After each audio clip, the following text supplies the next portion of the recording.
Hey, I am Thea Circo. I am a nurse recruiter and I've been recruiting for about 3.5 years now. Absolute dream job. I truly love just talking with nurses every single day and growing their careers with them and going down an awesome journey. Hi, I'm Jess Jackson. I've been a nurse recruiter for about 4 years and been here close to 2. I love being a recruiter. I love the relationships that I build every day and just making good friendships. I kind of feel like a travel agent or a matchmaker for nurses, and I love what I do.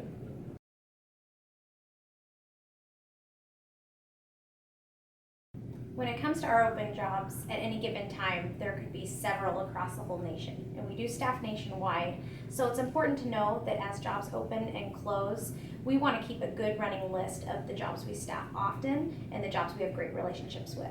We're split up here in recruiters and client managers, and so you have a team of people that are helping you develop your favorite type of job, and then also people marketing for you to help get in on those jobs. So it's just important to know that it's a kind of a revolving door and it can change at any time. So to piggyback off of Jess with where we have jobs, Fusion is really awesome. We work very, very differently than a lot of other companies in just handing out all the jobs that we have. For us, it's super important to find a job that you are going to exceed at, because if you're not going to succeed somewhere, you're going to back out of a contract, you're going to end your contract early, and the possibility to extend just isn't going to happen. So we really take a lot of time in learning what your skill set is at, the things that are super, super important for you, and then we dig in on the back end of trying to find what is going to be the most successful for you.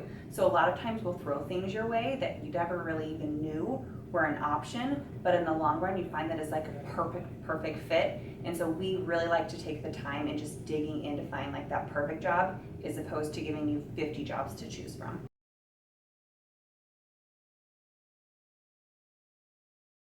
So when it comes to pay, there are so many factors that just are involved in just like the pay structure of stuff. For example, like insurance. I know we as a company actually cover 60% of the candidate's cost, but we also don't want to punish those travelers that aren't going to take our insurance. Right. So when we basically have a traveler coming in for the very first time, we have a set amount of money that we would pay for you as insurance, for your insurance if you're going to take it.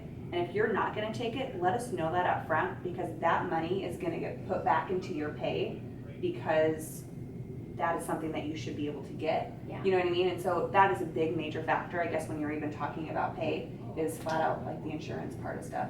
Absolutely. And I mean, if you think about pay as an entire pie, obviously your company has to make money. Otherwise, you're not going to have the staff you need. We're not going to be able to be on call. Obviously, the company has to take their portion. From the rest of it, all of that gets distributed around. Our intention is always for you guys to be the happiest and want to travel with us forever. By paying you less than everybody else, obviously that's not going to happen. Our intentions are good.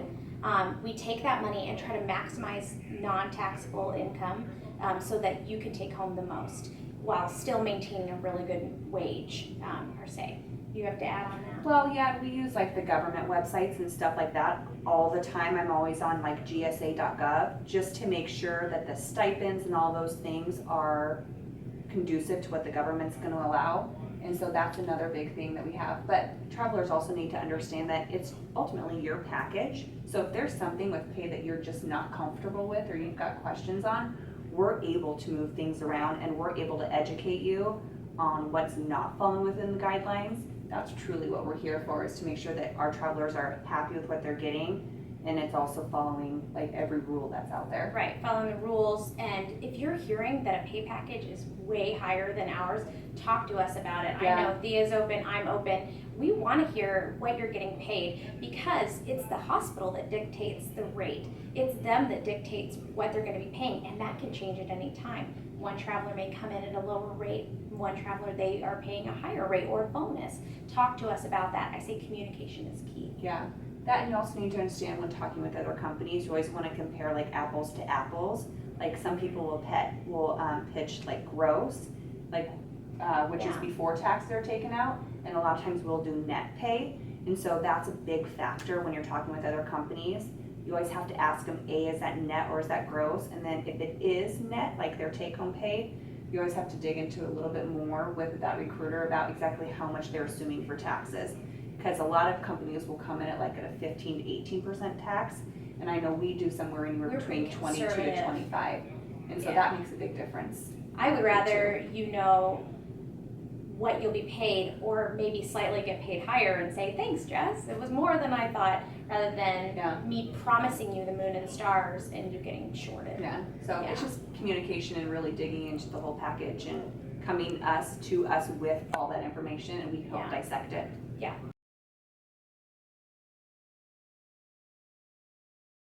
Housing is a really good question because that is definitely an animal on its own. We at Fusion don't really care what our travelers want. You guys can take the housing stipend and find your own housing, or we as a company can also provide it for you. That's also something that can actually be changed as long as you're not in the middle of your contract. So if you upfront think, I'm just going to try to find my own housing, and you're not having any luck trying to find your own housing, definitely get us involved. I know I like to actually give resources like VRBO, Airbnb. There's actually a Facebook travel website for housing that travelers will use too. And so I'll kind of put some feelers out myself to try to have the travelers find it on their own. And if last resort you just can't, we as a company can step in and look at how much the housing is going to cost. Your pay is going to adjust a little bit differently because you can't provide housing and give a housing stipend. So that's something that would have to be adjusted in the contract piece of it, but that definitely is something that can be changed. But you also kind of have to understand though, if you are going to allow us to, or you want us to do the housing, sometimes what you guys are finding with housing is exactly what we're going up against. So it's not like we can magically come up with this awesome, amazing housing that you guys couldn't find. So we're all kind of working together on that particular piece, but we are always here to help. And I know us recruiters are definitely going to help in every single way we can to try to help you find your own housing if for some odd reason you're not gonna, not having luck on your own, so. So you're getting on your assignment, you've been there a couple weeks, and you are finding that it is really hard, or just overall not fun, not what you pictured, whatever your reason is, you're hating your assignment. What do you do now? My first piece of advice to you is reach out to your recruiter. We are here to hear you out, whether it just be a sounding board or if you really need some advice. You did sign a verbal contract and a written contract, so we obviously have to deal with all the back end repercussions.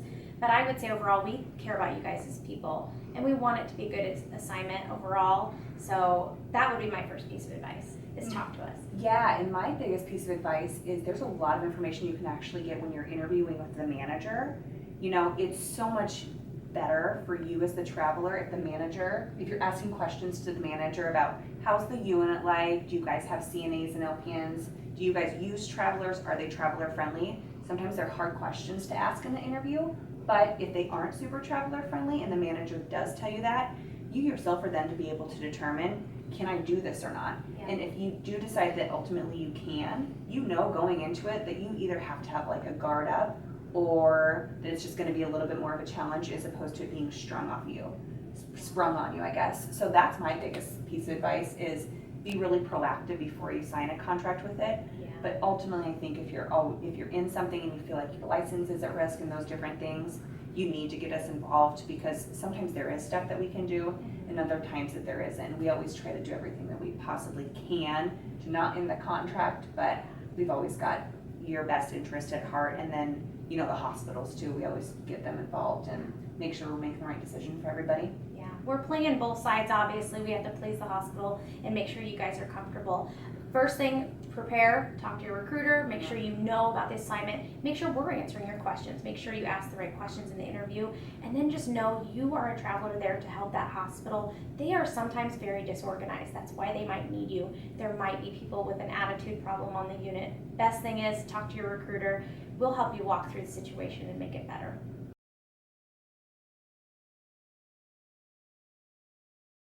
So you're thinking about travel, and you're thinking about what the heck does it cost?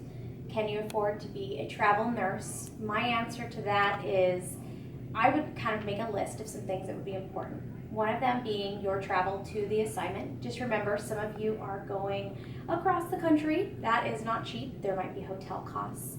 There is gas costs. Just anything you might want to be doing for entertainment on your way there. So that's one important thing. Another thing too is just remember that your housing is a big chunk of your pay and what you'll be taking home. So sometimes if you're setting up your own housing, there are deposits you'll want to remember, any pet fees, things like that.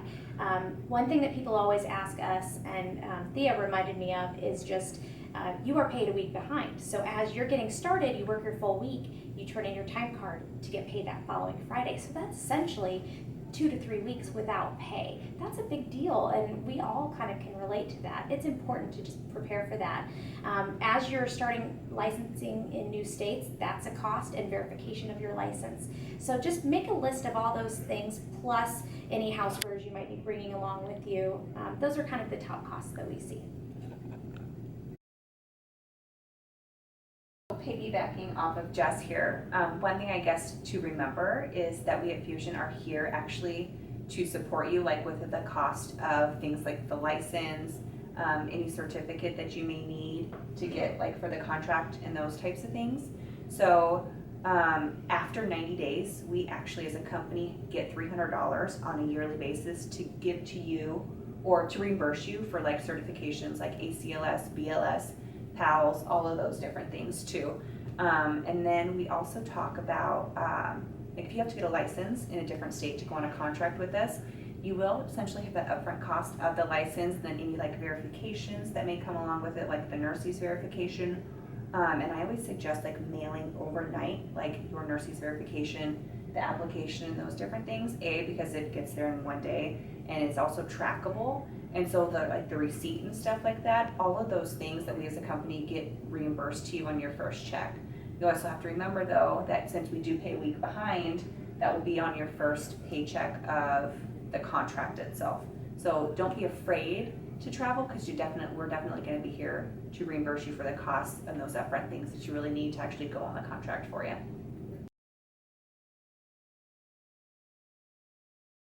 Well, you guys might be asking, why Fusion? How are we different? I would just be telling you that they hired all of us with our unique abilities, and we are based on us being humble, driven, and positive. And I can tell you that all of my coworkers, we live by that daily. I mean, if there's something that is not going right in the office, we are very upfront with each other. I think that communication does spill out onto our travelers, because we want not only that in our office, but that out with the people that are working with us.